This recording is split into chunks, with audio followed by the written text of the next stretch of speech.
He is an adrenaline junkie, Scientologist, and Hollywood cash cow. He is associated with a shining Hollywood smile and one very popular spy tune.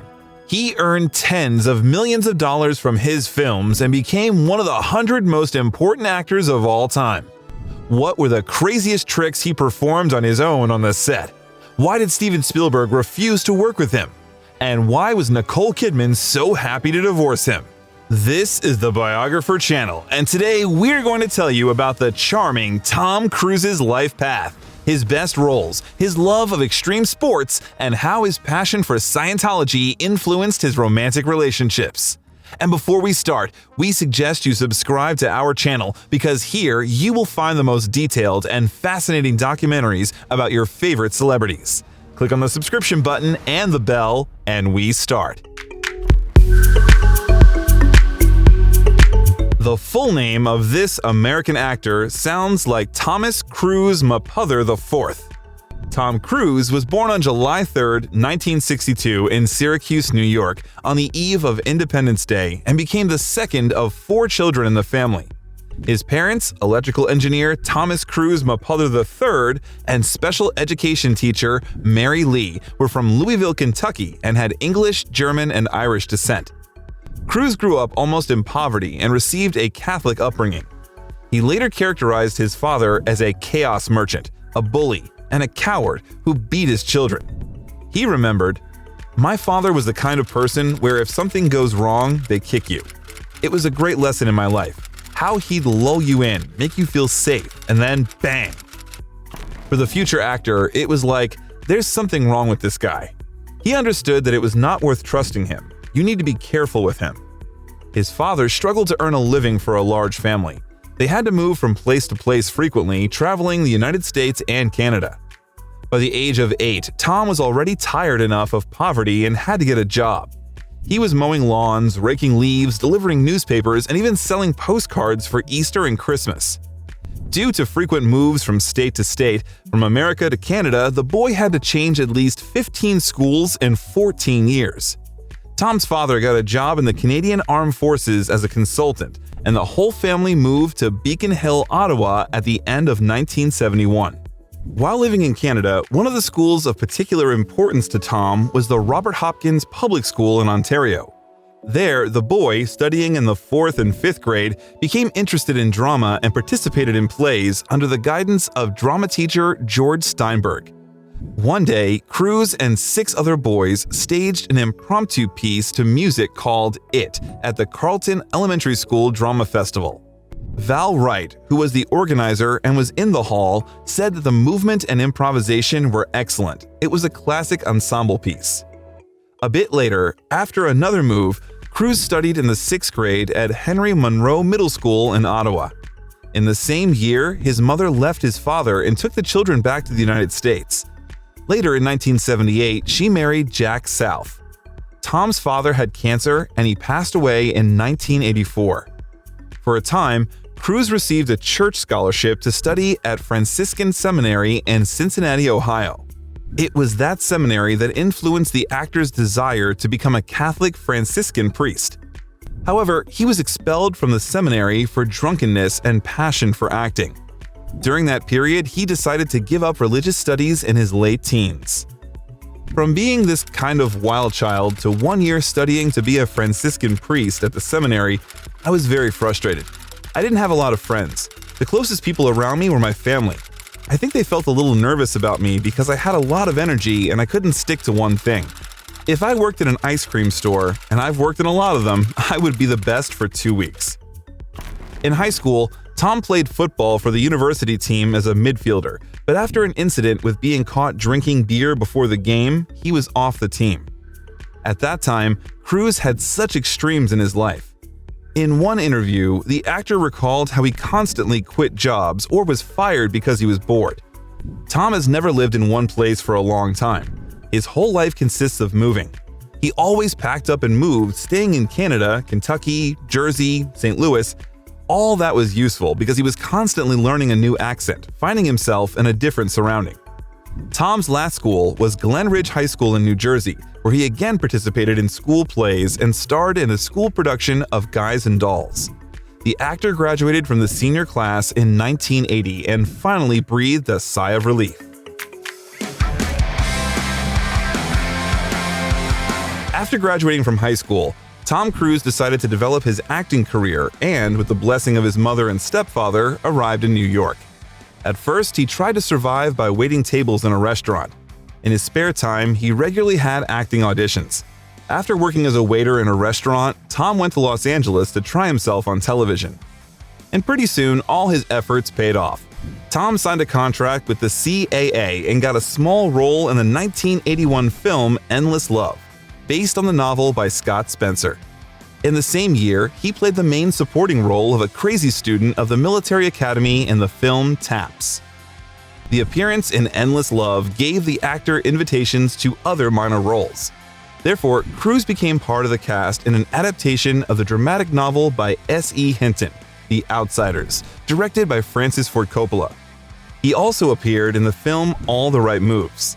It was difficult not to notice the promising potential of the young actor. At the start of his career, Tom had several relationships with women. In the early mid-1980s, the actor had a romance with Rebecca De Mornay, Patty Scialfa, and even Cher. But he put all his efforts into his work. One of the most showing of Tom's acting potential was a role in the film Risky Business of the same 1983. That period in the actor's life, an appearance in that film was a turning point in his career. The film was rated by Rotten Tomatoes as undeniably one of his early best. From that moment on, Cruise's life really started taking off. Just take those old records off the shelf. In 1985, Tom, in the status of a rising star, played the main role in the Ridley Scott film Legend. It was an epic adventure in the genre of dark fantasy. He played the role of Jack O. the Green, a green man of the forest. Interestingly, later, Tom would get the name Jack in other films. The actor noted that the name was easy to remember. The film did not receive much audience love, but was nominated for several awards: Oscar, Academy of Science Fiction, Fantasy and Horror Film Saturn Award, as well as several nominations for BAFTA awards. As a result, by the release of the film Top Gun next year, Cruise was already in the status of a superstar. Initially, Tom was not eager to act in the film, but still changed his mind. Producer Jerry Bruckheimer told how he managed to convince the actor. So, the Navy take Tom up there and they do 5 Gs. They do barrel rolls, they do everything. He's heaving in the plane. He gets on the tarmac, runs to a payphone, and he said, "I'm in. I'm doing the movie. I love it. This is great." Jerry Bruckheimer. The actor had never ridden a motorcycle before and went to learn at the House of Motorcycles in El Cajon, California. They taught him in the parking lot of their store. Of course, that was not all that Tom had to learn for the film. Next, he took the wheel of a real F-14 and probably soon felt the craving for adrenaline. Today, we know Tom as a real hard worker and one of the few actors who perform their own stunts in films without stuntmen. But back then, in 1986, Tom's adrenaline addiction was just beginning to emerge in the form of a high-speed motorcycle ride that would be with him from movie to movie. It would be fully revealed in 10 years. When Tom Cruise first took off in an F-14, he was the Lieutenant Commander Lloyd Bozo Abel. After Bozo performed several maneuvers, Cruise's body made itself felt and he had to take his sick bag. Like, okay, so now I'm gonna go get it done so I can do the next take. So I leaned down like this, pulled it out, I was like, just went down like this, and he at that point decided to pull up. Head literally was touching the ground with the G-force at my spine, and the push to talk was right here. I was going like this, going, Bozo. So finally he leveled off, and I had the bag in my hand. I was like, I said, Bozo, didn't you see? You get a check. You didn't tell me you were going to do that. My head was like, what? He says, yeah, they don't call me Bozo for nothing. Tom had to wear high-soled shoes in shots with Kelly McGillis. Tom Cruise is 5 feet 7 inches or 1.70 meters tall, and McGillis is 5 feet 10 inches or 1.78 meters tall. At least it came in handy for one episode. It was a scene when, after the auto chase, Charlie told Maverick that he didn't want anyone to know that she was falling in love with him. Maverick initially had a phrase that he wanted to say according to the script, However, Tom forgot the phrase and instead improvised by kissing Kelly McGillis. Director Tony Scott liked it so much that he decided not to reshoot anything. The film turned out to be extremely successful. It got $357 million at the box office with a budget of $15 million. During the release, the US Navy installed recruiting booths in movie theaters to try to catch some adrenaline-charged guys leaving the watching. As a result, the level of applicants was the highest in recent years. The popularity of the film led to a 500% increase in the number of recruits wishing to enroll in the aviation program. On May 9th, in 1987, Cruise married actress Mimi Rogers. It was she who introduced Tom to the Church of Scientology. Their marriage was short-lived, and in February of 1990, the couple divorced. According to the ex-spouses, they had different work schedules and lost the spark. But Cruise would connect his life with Scientology for many years to come. Apparently, the new religion significantly influenced his future relationships with women. But we will talk about that later. Tom started shooting a new film after the divorce. Soon, the picture The Color of Money was released, which hooked him up with Paul Newman. Many years later, on The Graham Norton Show, Tom would tell about one lesson from Paul Newman, which could only be learned by working on the set for a long time. That lesson Cruise would remember for a lifetime. Filming took place in Chicago in January, and it was very cold outside. And while Tom was freezing in a leather jacket with a summer t-shirt, Newman was sitting in a car with an electric heater and a warm coat. They exchanged surprised glances, having met in a joint scene, and Newman did not miss a chance to tease the aspiring actor. So I have this scene where he's in the car and I'm next to him. He had the warm coat. He had the heater in there, but it was an electric heater, okay? And he just loved the fact that he's driving this car and he's got the electric heater, the warm coat, and I'm in the t-shirt. And he looked at me, he's like, t-shirt. He said, you tried your wardrobe on in the summer, didn't you? And I was like, In 1988, Cruise appeared in the movie Cocktail, which was nominated for the 9th Golden Raspberry Awards in 4 nominations at once, and the actor himself was nominated for the Razzie Award for Worst Actor. However, in the same year, Tom played with Dustin Hoffman in Rain Man, which turned out to be much more successful. Hoffman and Tom Cruise questioned the film's potential and jokingly called it Two Jerks in a Car. Hoffman did not believe in the potential of the film and his performance so much that 3 weeks after the start of the project, he wanted to leave it, telling director Barry Levinson, "Invite Richard Dreyfuss, invite someone, Barry, because this is the worst job of my life." Oh, if Hoffman only knew that he would receive the Academy Award for Best Actor for his work. Cruise rehearsed his role with Hoffman throughout the filming, sometimes changing roles. Once in an interview, Sir Michael Caine admitted that the role of Tom Cruise in Rain Man was one of his favorites from everything he had ever seen in a movie. He said with great sincerity, Tom's performance was perfectly played. Tom Cruise was required to have a lot of discipline and responsibility so that the viewer could empathize with his character. In the first release weekend, the film got only $6 million, showing a lower result than expected. But in the following weeks, it caused an excitement and was on top of the box office. As a result, the picture received extremely positive reviews and eventually got cult status. The film won an Academy Award, and Tom Cruise received the Kansas City Film Critics Circle Award for Best Supporting Actor. In 1989, Cruise appeared in Born on the 4th of July, where he played the role of a paralyzed Vietnam War veteran Ron Kovich, who was a real historical figure. Thanks to the film, he got the Golden Globe Award for Best Actor, the Chicago Film Critics Association Award, the People's Choice Award, as well as a nomination for the BAFTA Award and Tom's first nomination for the Best Actor Academy Award. Winner is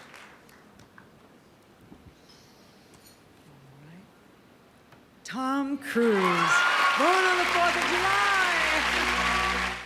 Every year, Tom Cruise became an increasingly important figure in Hollywood.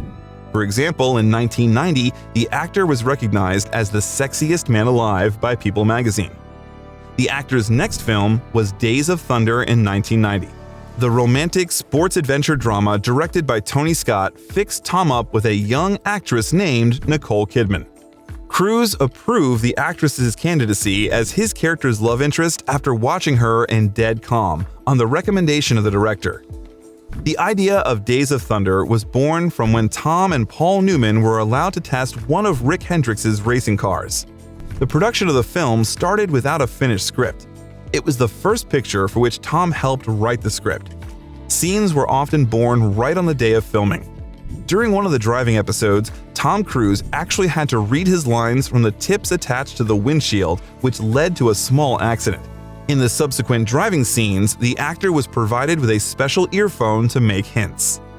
Tom has loved racing in cars all his life, and when he was growing up, he often watched racing competitions on TV. Working with Paul Newman on The Color of Money, they only talked about cars. Once, Tom told Paul that he would like to try himself in that field, and he offered him a try. Cruise arrived at the quarter-mile track, and Paul Newman, being familiar with a large number of riders, borrowed the car for a while. And Tom managed to drive a Nissan GT3 car.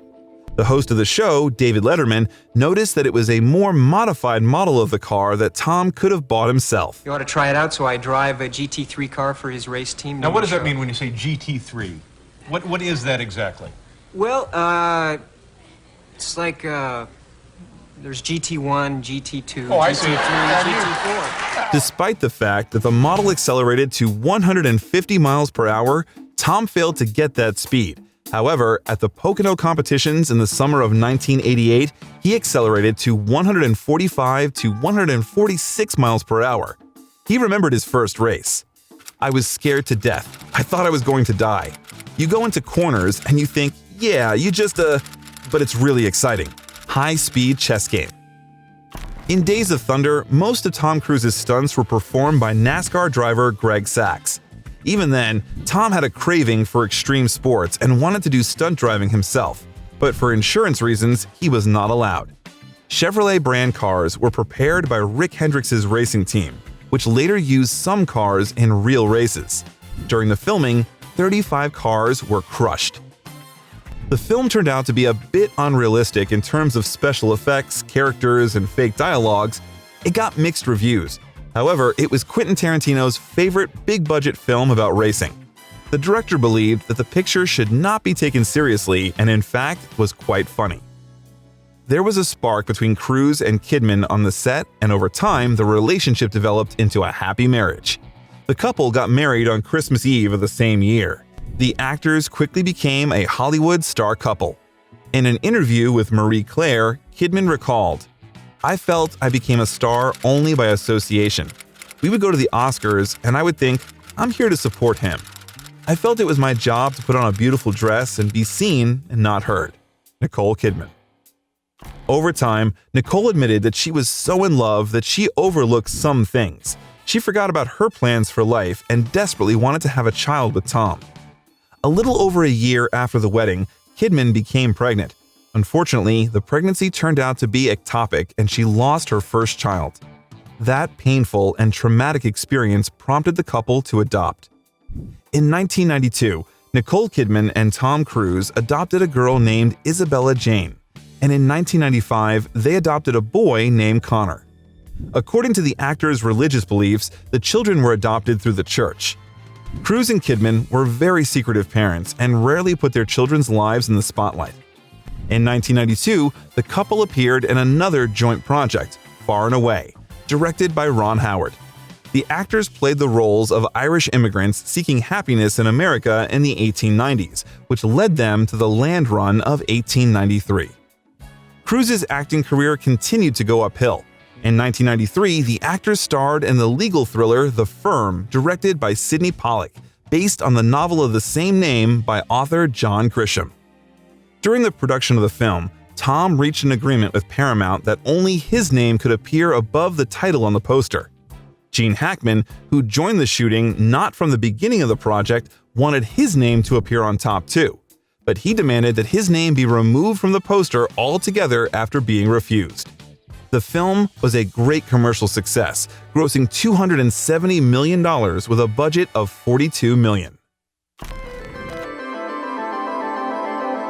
Every year, Cruise's projects became larger and more diverse, although the actors still focused on action films such as sports and military dramas. The next picture in which Cruise played was a surprise for many who closely followed the actor's career. A vampire. Why? In 1994, the film Interview with the Vampire was released. It was a gothic drama in the horror genre directed by Neil Jordan, based on Anne Rice's 1976 novel of the same name. The big-budget movie adaptation received an all-star cast. Therefore, Tom Cruise was on the set with another handsome Brad Pitt, who was becoming increasingly popular. They performed together as the main roles of the novel as Lestat de Lioncourt and Louis de Pontelac. Why did Tom decide to play a role in that movie?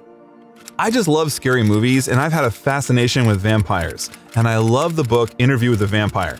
Just sounded like it's a great character, a fun character to play. Filming was not easy for Tom. Actors playing vampires had to hang upside down for up to 30 minutes during makeup, and the blood rushed to their heads in that position, causing the blood vessels in their faces to swell. Then the makeup artist highlighted the swollen veins, creating an eerie look with translucent skin.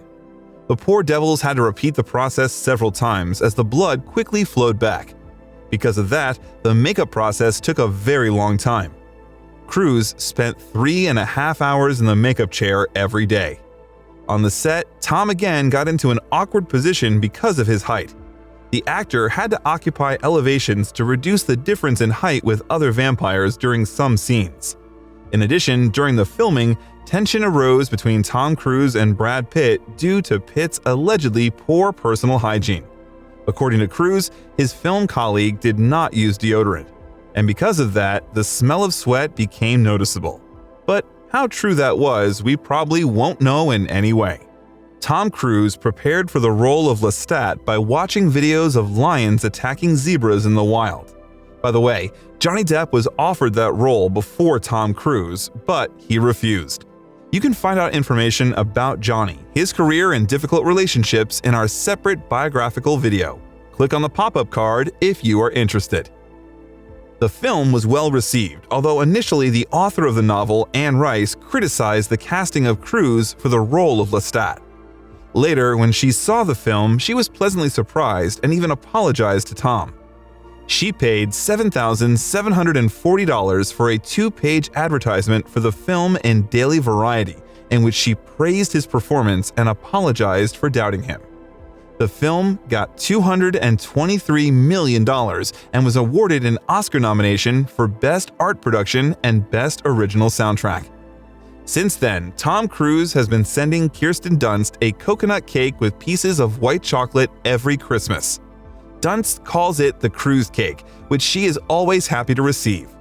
The actress admits that the cake never stays longer than a day. Meanwhile, until the beginning of 1996, the filming of perhaps the most significant picture in Cruise's career took place.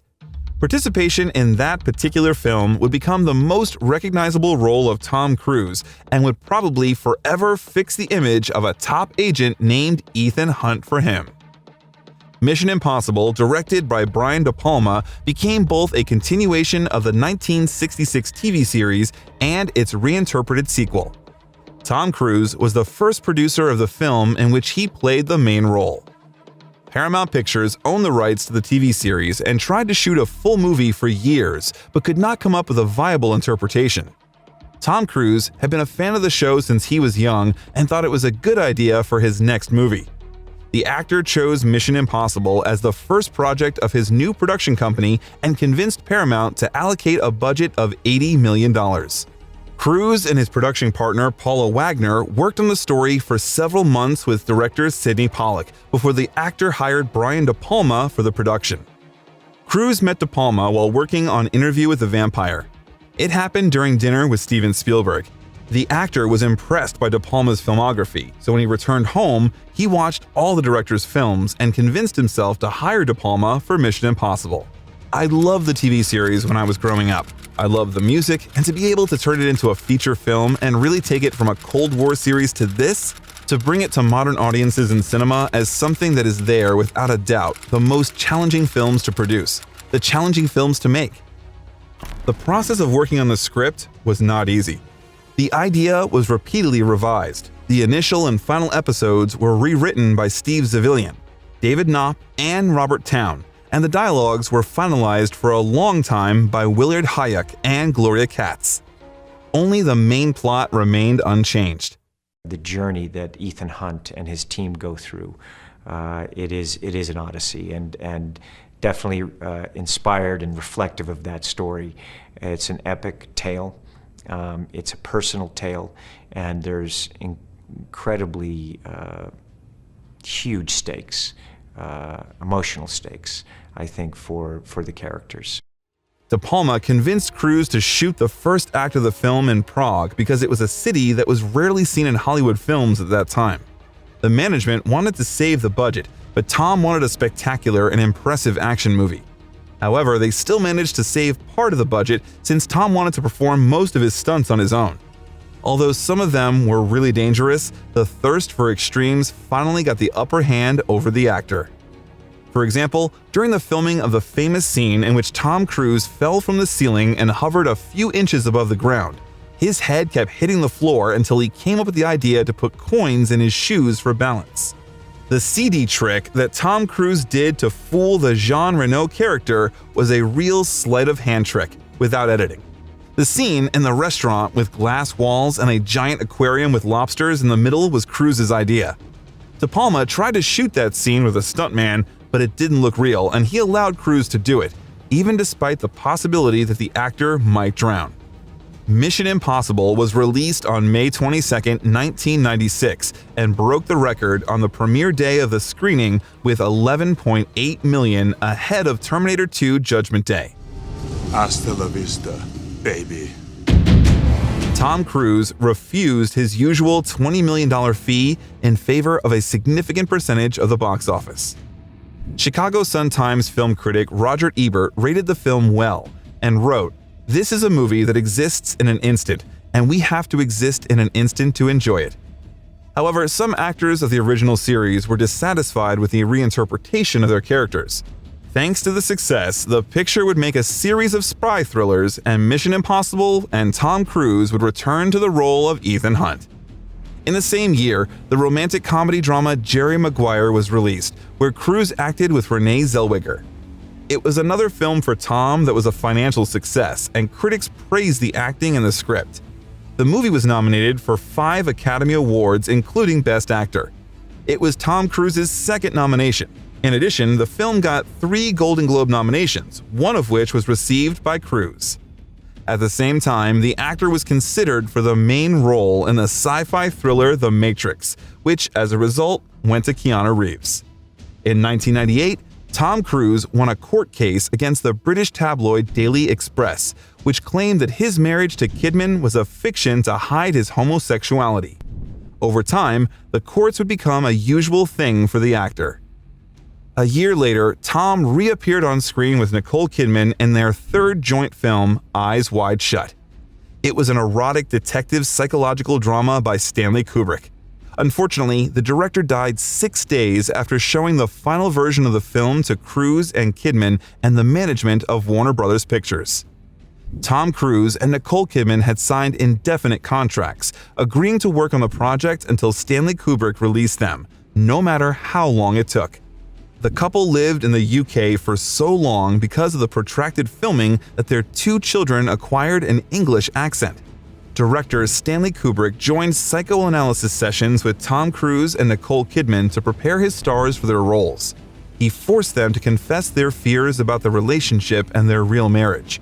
According to Kidman, it was extremely honest and blurred the line between them and their fictional characters. Both have vowed never to reveal what they discussed during those sessions. Unfortunately, psychoanalysis did not help the couple to maintain a relationship, but you will find out that a little bit later.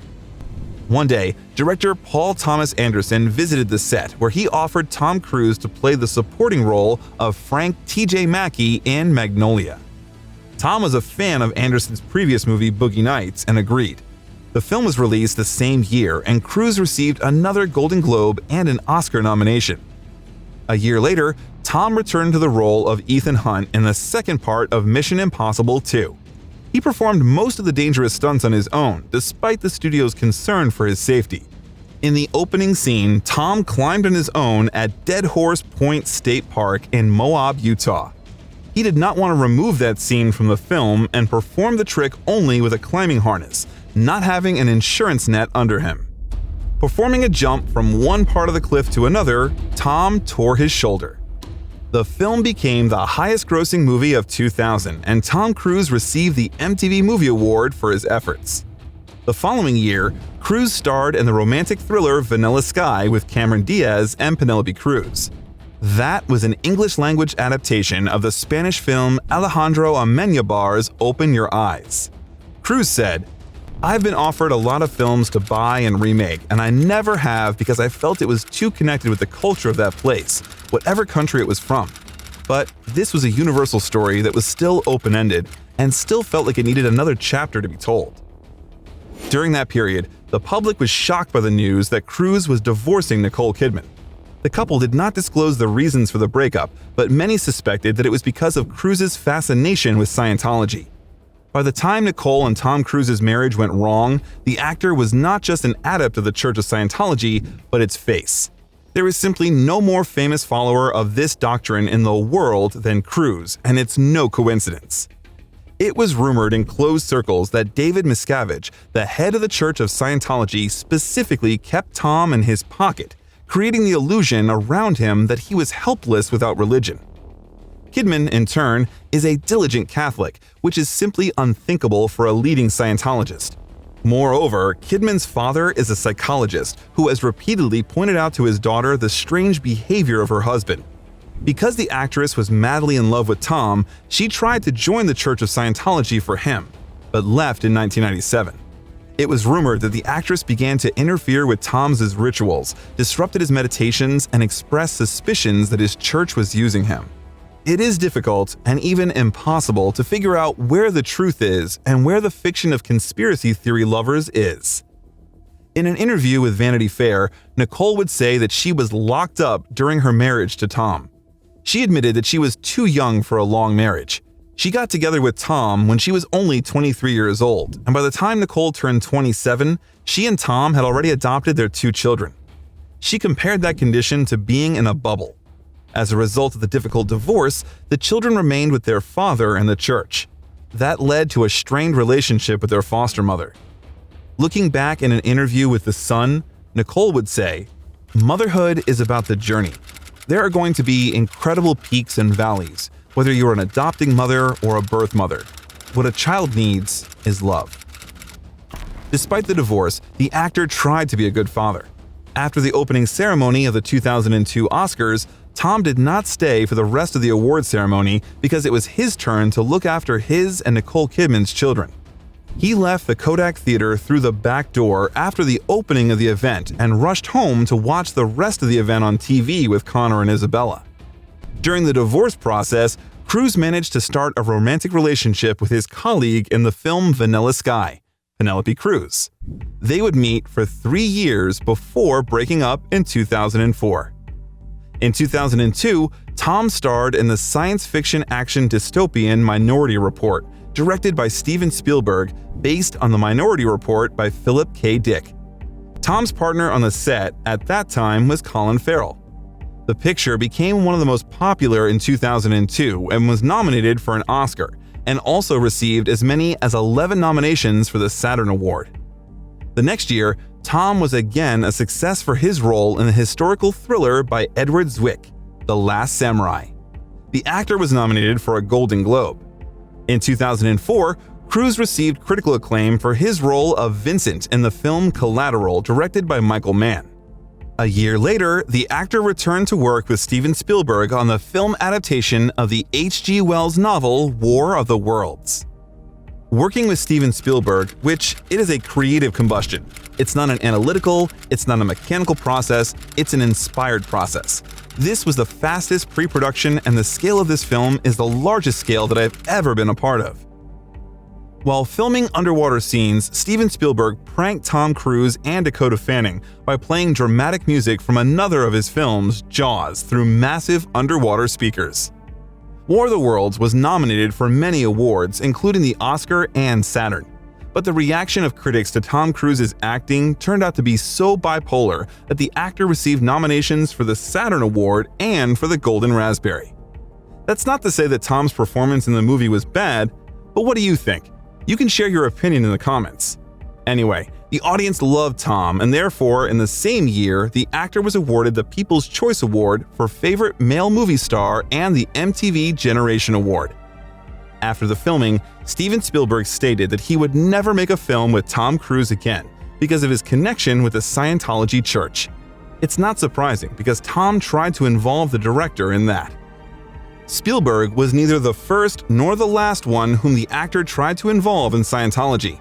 Other celebrities, including James Packer, Victoria and David Beckham, Jada Pinkett, Will Smith, were tried to be involved too. In addition to promoting various programs that introduce people to Scientology, Cruise campaigned for Scientology to be recognized as a religion in Europe. In 2005, the actor lobbied French Interior Minister Nicolas Sarkozy, Senate President Jean-Claude Gaudin, and British Prime Minister Tony Blair to recognize the church in the United Kingdom as a tax-exempt non-profit organization. Cruise also personally lobbied for Scientology among Bush administration officials. Now, Tom Cruise is one of the most famous Scientologists in Hollywood.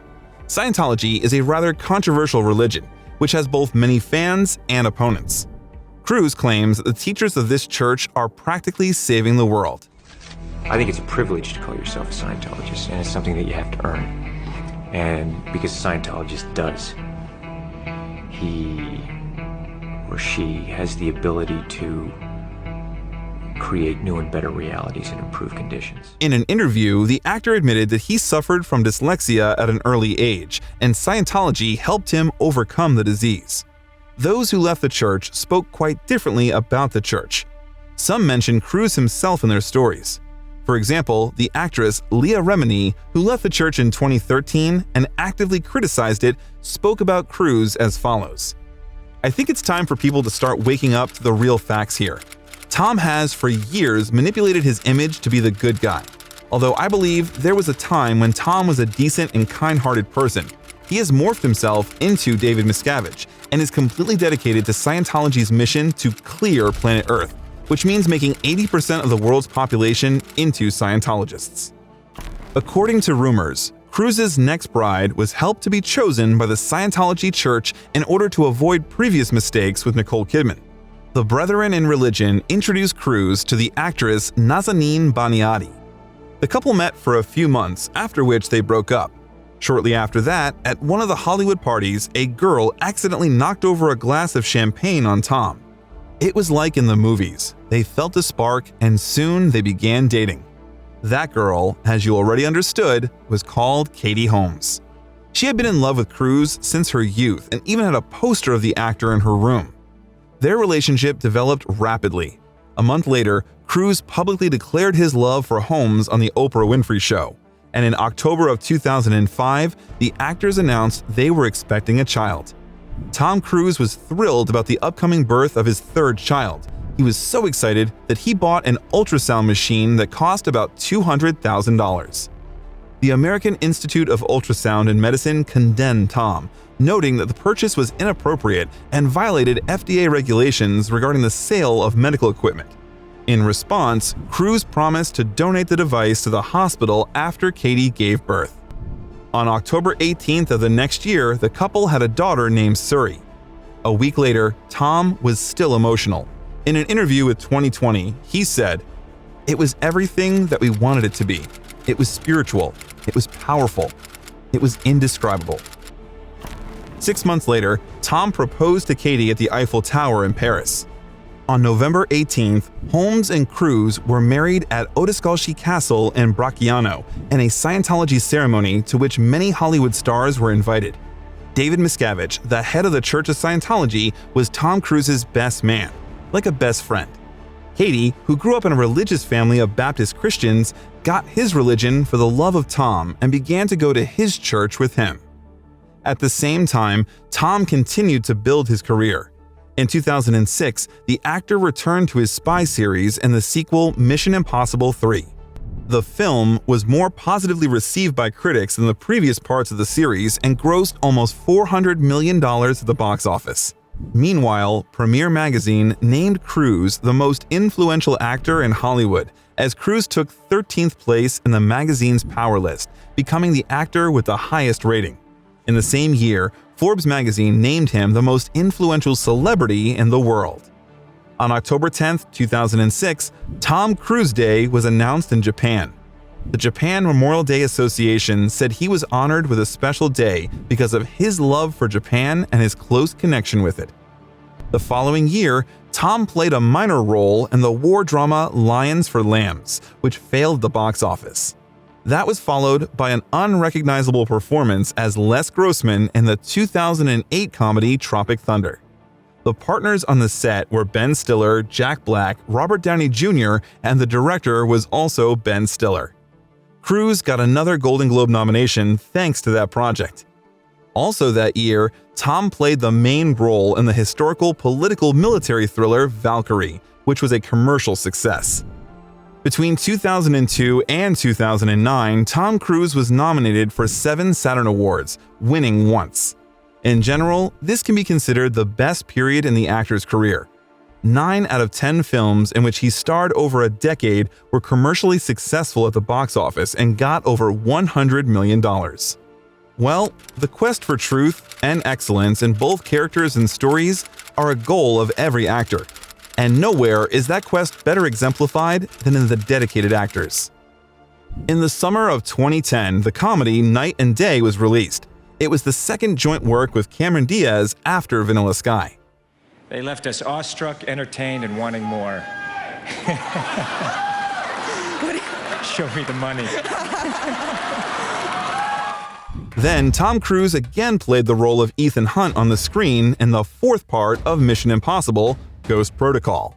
In that film, Tom Cruise performed some unimaginable tricks of his own.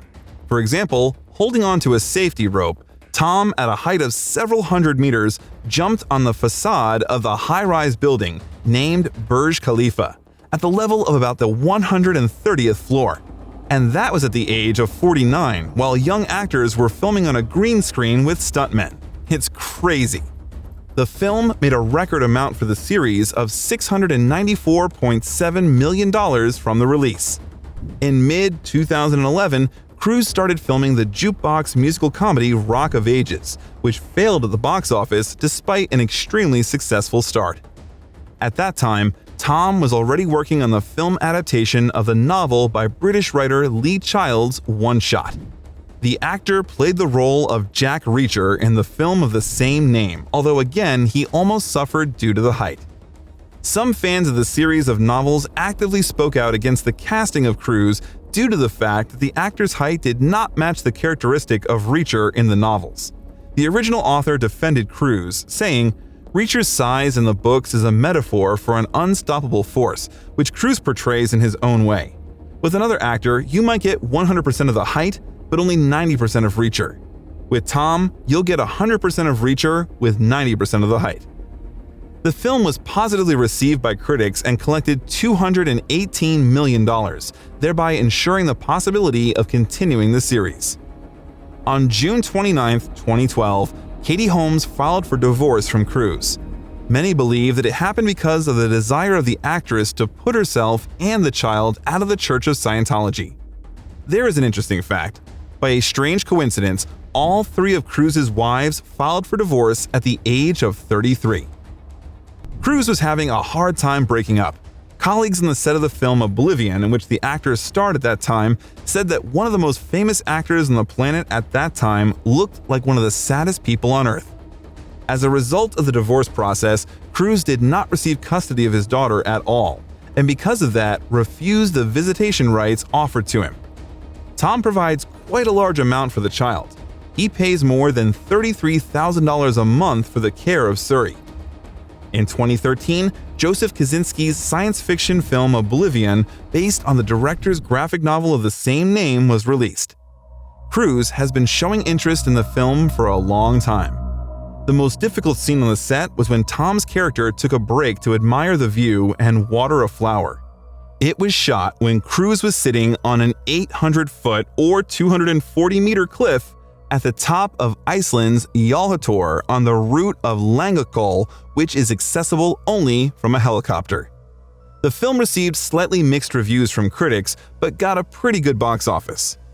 Then, Tom starred in the sci-fi action movie Edge of Tomorrow with Emily Blunt.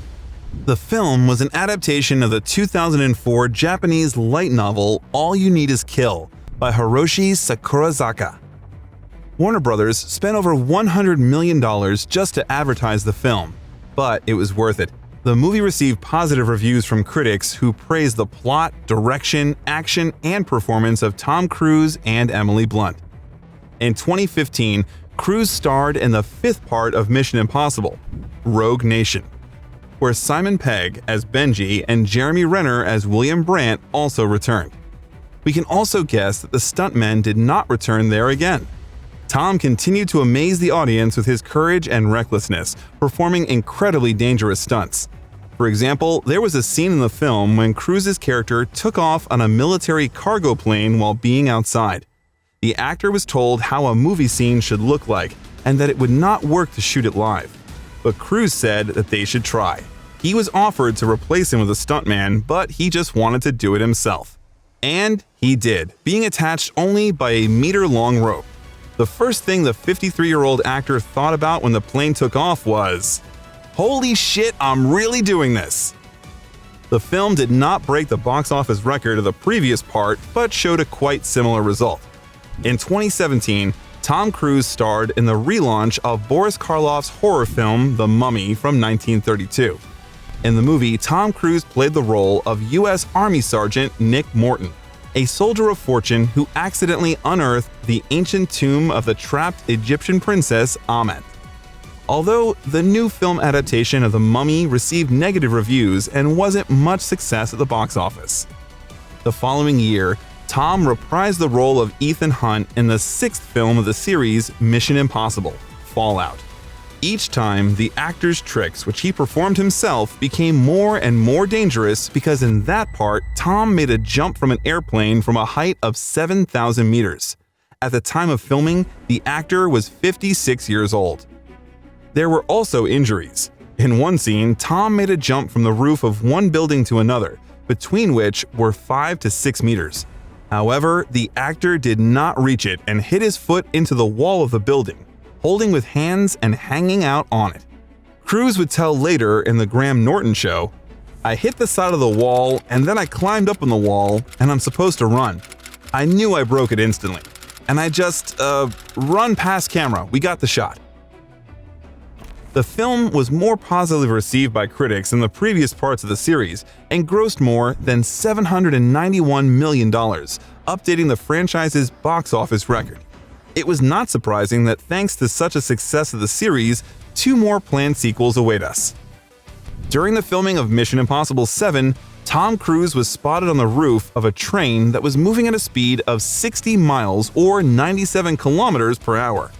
It's scary to imagine what kind of madness he will agree to for the sake of the 8th movie. Meanwhile, in May of 2020, it was reported that Cruise will play the main role and produce a film shot in outer space. Doug Liman will be the director, screenwriter, and co-producer of the film. Together with Cruise, they will go to the International Space Station as part of the upcoming Axiom space mission on SpaceX Dragon 2 spacecraft. Now, in the near future, the premiere of Tom Cruise's new project, Top Gun: Maverick, will take place. Director Joseph Kosinski has already worked with the actor on Oblivion, and now he has worked on the sequel to the original 1986 film. The film was supposed to be released in 2019, but was repeatedly postponed due to the COVID-19 pandemic, as a result of which it is going to be released in 2022. Cruise often gets into some scandalous stories. In May of 2001, the actor filed a lawsuit against gay porn actor Chad Slater. He told Celebrity Magazine Act II star that he had an affair with Tom Cruise. Tom rejected that statement and the court ordered Slater to pay him $10 million. The case dragged on, but after 2 years, the porn actor said that his story was a lie. Cruise also sued the publisher of Bold magazine, Michael Davis, requesting $100 million for claiming that he had a sex video with the actor, proving that Cruise was gay. The lawsuit was dismissed in exchange for Davis's public statement that Tom Cruise was not in the video and that the actor was heterosexual. In October of 2012, Cruise filed a lawsuit against In Touch and Life and Style magazines for defamation. They claimed that Cruise left his 6-year-old daughter. During the settlement of the dispute, Tom stated that he had not seen his daughter for 110 days due to the workload of filming. The lawsuit was settled. It happened, of course, that Cruise himself had thrown oil on the fire. In January of 2004, the actor made a very ambiguous statement. "I think it's an utter waste of time. There's nothing scientific about it. Communication is a good thing, but I think people get more mentally out of having a good meal or going for a walk. I think psychiatry should be outlawed." There he added that he could not believe that electroshock therapy was still being used. Cruise thinks it's definitely doing more harm than good. The very same statement raised a lot of noise, especially among actors who attend psychotherapy sessions. However, the controversial religion of the Church of Scientology refuses to accept psychiatry as a legitimate form of self-improvement. Later, in 2005, Cruise openly criticized actress Brooke Shields for using Paxil, paroxetine. It was an antidepressant to which she attributes her recovery from postpartum depression after the birth of her first daughter. Cruise argued that there was no such thing as a chemical imbalance and that psychiatry was a form of pseudoscience. In response, Shields said that Cruise should continue to save the world from aliens and allow women experiencing postpartum depression to decide for themselves which treatment options are right for them. That led to a huge debate between Cruise and Matt Lauer on the NBC Today program. In August of the following year, Cruise visited the actress at her home and personally apologized to Shields for his comment. Touched by that gesture, she accepted Cruise's apology. In May of 2021, after a scandal and controversy surrounding the Golden Globe Awards broke out, the actor returned 3 of his Golden Globes to the Hollywood Foreign Press Association. In particular, the reason for that was the lack of diversity, the absence of people from BME, and ethical issues related to financial benefits for some members of the award. Tom Cruise shows his love for extreme sports not only on the set of films. The actor enjoys skydiving, scuba diving, and piloting his Pitts Special S-2B stunt plane. He owns and operates a World War II P-51 Mustang with the inscription Montana Miss. He later changed it to Kiss Me Kate. Once on the show The Late Late Show with James Corden, the actor jumped with a parachute together with the host James Corden from a height of 12,000 feet, or 3,657 meters.